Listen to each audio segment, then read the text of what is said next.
elected representatives or by existing organisations. Thanks very much for having me today. For those who don't know me, my name is Rowan Power. I'm a organic grower, as well as a nutritionist and an overall health nut. My main emphasis, I suppose, would be to only talk about the things that I absolutely know, and that is trying to get more people to eat local, trying to get more people to eat local, fresh and organic produce. They should be passionate about what I do.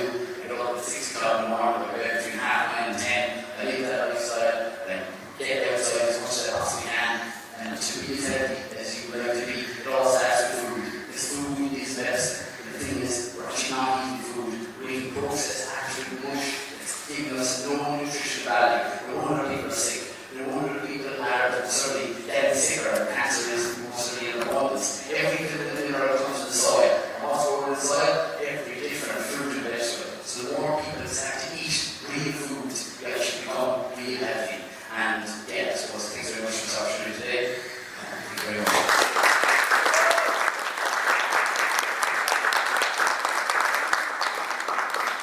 Thank you very much, Donal. Now, our next speaker is Roseanne Dolan. So we set the co-op up and we have a number of suppliers. We've got an organic veg farmer who's in North Dublin, and we have a meat farmer, Cable Farms, here in Wicklow, and we have raw milk, we've got raw cheeses through Carnegie, and we have the INHF who supply the health shops, so they have hundreds of different dried foods and supplements and personal care products and things like that. And then we have a discount with all of them for our members, and then the members order through our website and they come and pick up their products on Saturday at our premises. And the idea is that it's a social thing as well, that people can meet other people and kind of bring the community aspect to it. That's why we're called the Positive Living Community, and that's important. And we really want to support local farmers as well, and that's a big part of it. And because I think a big problem that farmers find is you're supplying products to supermarkets and you're just not getting paid what you should be getting paid for it. So at least it's kind of taking that out by having a more direct kind of route. And I think a lot of what's happening at the moment with farmers being blamed from climate change to pollution and solely blamed for it from the looks of it is just crazy. So we're very much in the co-op in favour of supporting farmers because it's important. It's where our food comes from, and at the end of the day, like, that's the most important. And as Colin was saying, like, that's where your health comes from. Like, having good quality meat and good quality dairy and veg and everything else. So if anyone here is interested in being a member or might be interested in being a supplier, just let me know, or the down at the back there, and I can take your details. And that's kind of it, really. It was an idea born of necessity, but I think it's an important one. And we have a lot of members who are really all want to support farmers and really want to do that, and I think that's badly needed. Okay, thanks very much.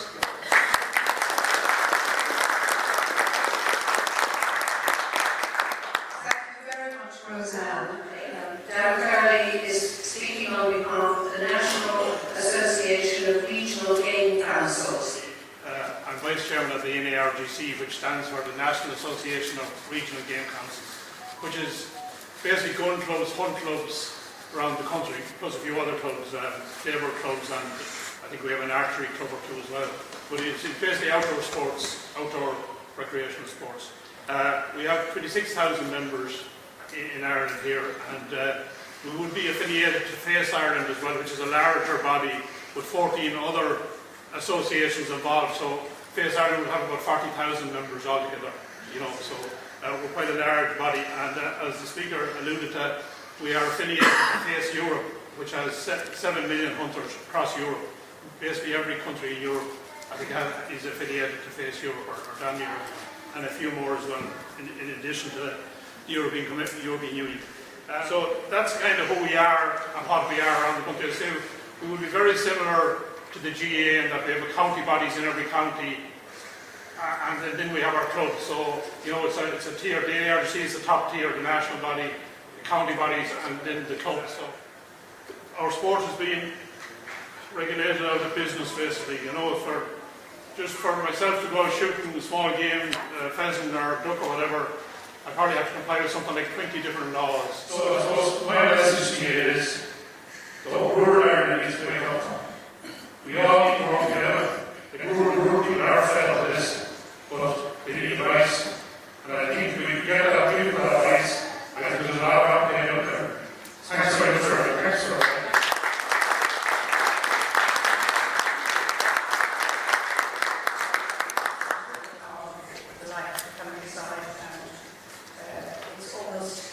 next speaker is Vincent Carroll, Dr. Vincent Carroll, in fact, I understand he'll be talking about climate change. Thank you very much. But I want to bring you back in time. I want to bring you back to Sunday, the 16th of September, 1408, to the little church of Halsby, which is in Greenland, for a wedding took place between a Siegfried born Jotter and a Thorsten Alfonsson. And you might ask, what on earth has that got to do with why I'm talking here today? Perhaps I've come to the wrong assembly. But no, because that was the last recorded activity amongst what were known as the Norse community, the Norse farming community in Greenland. When they arrived in 950 AD, they were the recipients of climate warming, of global warming. And when they died out, about 1450, they were at the receiving end of climate change. The climate had warmed as global warming when they arrived. And when they died out, the climate had changed to global cooling. So the planet warms, the planet cools, it seems to go through cycles. We can learn from history. We can find out what has happened to our predecessors in order to learn and plan for their future. The last ice age ended about 11,700 years ago or so, we're told.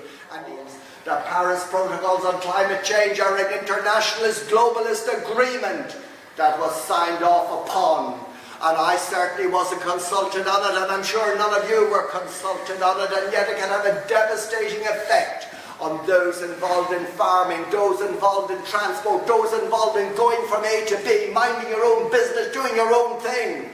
We can be all held back, we can be all confined, we can be all put in a 15-minute zone. The most you can expect from your representative organisations is a grovelling attempt to obtain a derogation rather than a confrontation asking, where is the science? Where is the science? What is the evidence?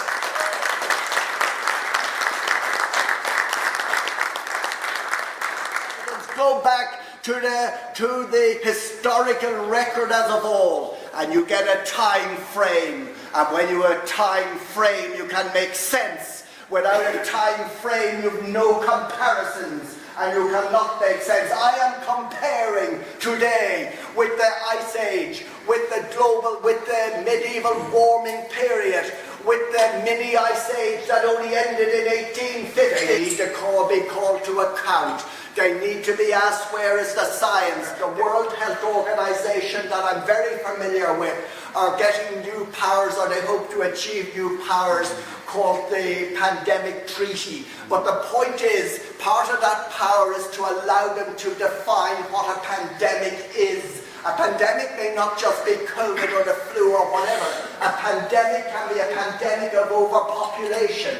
It can be a pandemic of cancer. But it can also be a pandemic of climate change as well. And if it is that, what solution may they impose? Because they will have the authority to do so if the new pandemic treaty is signed. The solution will be a Chinese-style lockdown. Does anybody want that? And climate is a presumption that allows ideology to be brought in and to be imposed on each and every one of us. So I would say beware, beware, beware, be vigilant. But I would also say band together, form yourselves into organisations. And I shall hope the Farmers Alliance will represent farmers honourably, courageously, strongly, powerfully, and put an end to the discrimination against one section of our society while everybody else seems to get a free pass with their coal-fired power stations. My point is made, enough said. Thank you very much.